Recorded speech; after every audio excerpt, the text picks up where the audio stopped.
اللہ تعالیٰ کے سامنے انسان اور دنیا کا سارا ساز و سامان یہ دو پرڑوں کی طرح ہے، ترازو کے دو خانوں کی طرح ہے۔ جب انسان اللہ تعالیٰ کے نزدیک قیمتی بن جاتا ہے،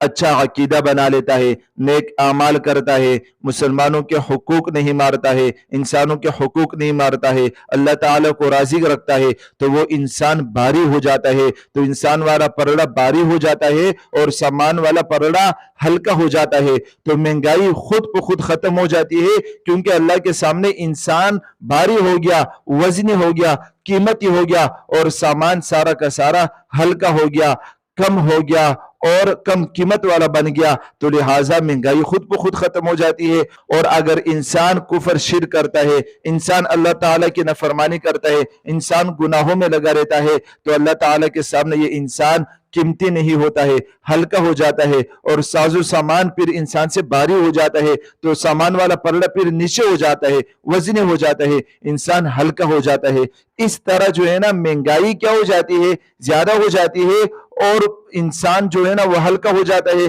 تو گویا مہنگائی کس وجہ سے آتی ہے؟ اللہ تعالیٰ کو ناراض کرنے سے۔ اگر ہم لوگ اعمال اچھے کریں، گناہوں سے بچے، تو انشاءاللہ تعالیٰ انسان والا پلڑا بھاری ہوگا، قیمتی ہوگا، سامان والا پلڑا ہلکا ہوگا، اللہ تعالیٰ کے سامنے اس کی کوئی قیمت نہیں ہوگی، انسان کی قیمت اللہ کے سامنے بڑھ جائے گی، تو اس طرح مہنگائی ختم ہو جائے گی۔